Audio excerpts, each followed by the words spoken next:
Assalamualaikum warahmatullahi wabarakatuh. Baiklah, kami dari kelompok 3 akan menampilkan makalah psikologi pendidikan dengan judul makalah Konsep Dasar Pertumbuhan Perkembangan Psikomotor Peserta Didik. Saya Erni sebagai moderator dan sebagai pemateri 1. Kemudian ada Saudari Fatimah sebagai pemateri 2 dan Saudari Helmi sebagai pemateri 3. Baiklah, langsung saja kepada materi yang pertama. A. Pengertian perkembangan psikomotor peserta didik. Perkembangan adalah bertambahnya kemampuan atau skill dalam struktur dan fungsi tubuh yang lebih kompleks dalam pola yang teratur dan dapat diramalkan sebagai hasil dari proses pematangan. Fisik atau tubuh manusia merupakan sistem organ yang kompleks dan sangat mengagumkan. Semua organ itu terbentuk pada periode pranatal atau di dalam kandungan. Perkembangan psikomotor adalah perkembangan mengontrol gerakan-gerakan tubuh melalui kegiatan yang terkoordinasi antara saraf pusat dan otot. Dimulai dengan gerakan kasar yang melibatkan bagian besar dari tubuh, seperti duduk, berjalan, berlari, meloncat, dan lain-lain. Kemudian dilanjutkan dengan koordinasi gerakan halus seperti meraih, memegang, melempar, dan sebagainya. Hal tersebut dianggap sebagai suatu kemampuan otomatis sehingga perkembangannya kurang diperhatikan. Pencapaian kemampuan tersebut mengarah pada pembentukan keterampilan. Keterampilan motorik dibagi menjadi dua jenis, yaitu 1. Keterampilan motorik halus, seperti keterampilan kecekatan jari, menulis, menggambar, menangkap bola, dan sebagainya.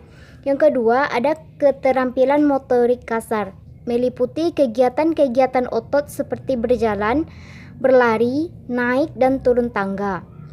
Pada perkembangan peserta didik, perkembangan fisik motorik memegang peran yang sangat penting sebab proses tumbuh kembang anak akan mempengaruhi kehidupan mereka pada masa mendatang. Selain itu, mempengaruhi aspek perkembangan yang lainnya, misalnya perkembangan kognitif, sosial, dan emosi.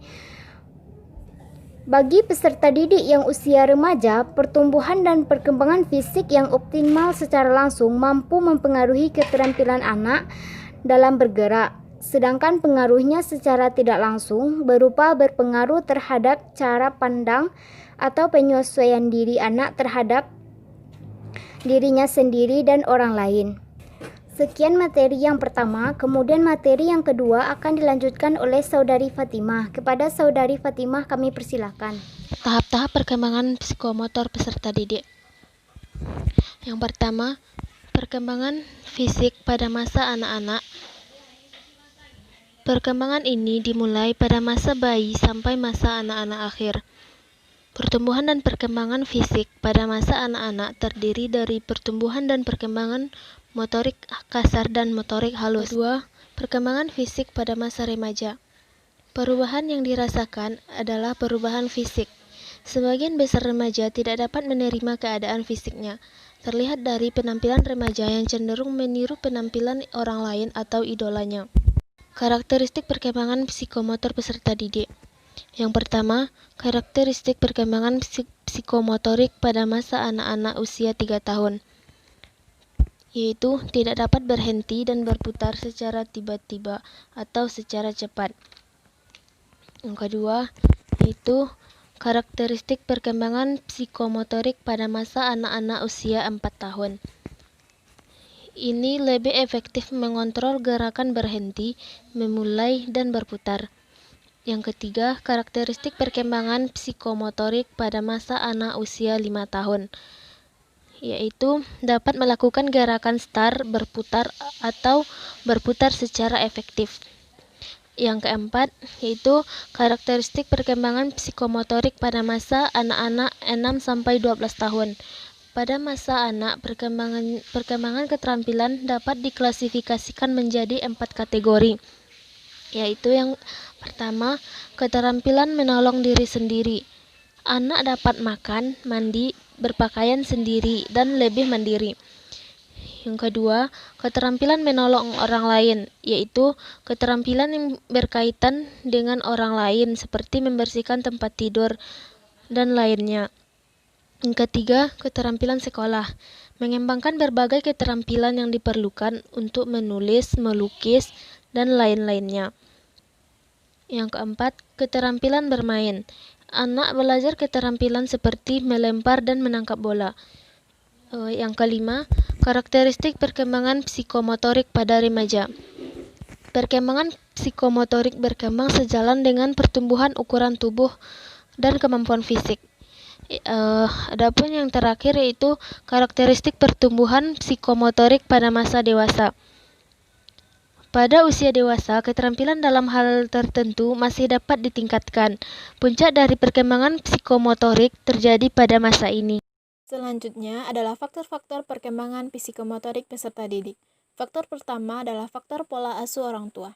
Contohnya pola asuh otoriter, yang dapat menghambat perkembangan psikomotorik anak, serta memaksakan kemampuan dengan waktu yang singkat. Apabila orang tua memaksakan peningkatan potensi perkembangan psikomotorik anak, kebanyakan malah menyebabkan gangguan mental terhadap anak. Biasanya anak akan cenderung merasa canggung, merasa serba salah, tidak percaya diri, dan merasa tertekan. Faktor kedua adalah gen dari orang tua. Gen dari orang tua juga bisa menjadi penghambat dalam upaya peningkatan kemampuan psikomotorik anak. Apabila orang tua mempunyai pembawaan sifat gen yang unggul, maka perkembangan psikomotorik peserta didik akan lancar. Begitupun sebaliknya. Faktor yang ketiga adalah pengaruh lingkungan. Pengaruh lingkungan ini biasanya berasal dari keluarga, sekolah, maupun lingkungan bermain. Yang terakhir yaitu interior ruang belajar. Kebiasaan mental dan sikap perilaku seseorang dipengaruhi oleh lingkungan fisiknya. Adapun lingkungan fisik tersebut antara lain berupa kondisi fisik hunian atau bangunan, ruang atau interior, beserta segala perabotnya dan sebagainya. Peran guru dalam perkembangan psikomotor peserta didik. Peran guru sangatlah penting dalam membantu peserta didik dalam mengoptimalkan perkembangan fisik dan psikomotoriknya. Begitu pentingnya peran guru dalam pembelajaran, sehingga muncul kesepakatan bahwa guru adalah pahlawan bangsa. Letak masa depan bangsa berada di tangan guru. Lalu, karakter seperti apakah yang harus dimiliki oleh seorang guru? Tentunya berbeda tiap-tiap orang. Namun, ada beberapa karakter yang sudah menjadi rumusan kompetensi yang harus dimiliki seorang guru. Rumusan kompetensi guru yang dikembangkan di Indonesia sudah tertuang dalam Undang-Undang Nomor 14 Tahun 2005 tentang Guru dan Dosen Pasal 10 Ayat 1. Dengan memahami karakteristik perkembangan fisik dan psikomotorik peserta didik, maka guru harus mampu mengkondisikan pembelajaran dengan mempertimbangkan karakteristik fisik dan psikomotorik peserta didik dengan cara: yang pertama, guru lebih memahami dan menghargai perbedaan individual anak, khususnya karakteristik fisik, misalnya anak yang tinggi dan pendek, gemuk dan kurus, dan lainnya. Semua harus mendapatkan tempat yang benar di dalam hati guru dan mendapatkan perlakuan yang sama. Kedua, orang tua dan peserta didik harus selalu diingatkan tentang pentingnya makanan bergizi untuk pertumbuhan fisik peserta didik. Ketiga, media pembelajaran yang digunakan harus bervariasi dan bisa secara langsung menstimulasi fisik dan psikomotorik anak, misalnya media 4 dimensi. Yang keempat yaitu, guru haruslah lebih banyak memberikan stimulasi supaya mempercepat kematangan perkembangan psikomotorik peserta didik. Misalnya, memberikan layanan pengajaran dan bimbingan. Selanjutnya yaitu, guru mendorong siswa menentukan pilihan-pilihan sendiri untuk meningkatkan pertumbuhannya. Misalnya, untuk tumbuh menjadi lebih dewasa, anak remaja harus aktif mencari lingkungan dan pengalaman yang sesuai dengan kemampuan naturalnya. Dan guru mengambil posisi kunci untuk menolong mereka menggunakan dan mengembangkan bakat-bakat mereka. Yang terakhir adalah, lingkungan pendidikan harus menyediakan ruang untuk bermain bagi peserta didik. Dengan bermain, mereka mempelajari segala hal, dan yang terpenting adalah mampu melatih fisik dan psikomotorik mereka. Baiklah, sekian penampilan makalah dari kami. Apabila terdapat kesalahan, kami mohon maaf. Assalamualaikum warahmatullahi wabarakatuh.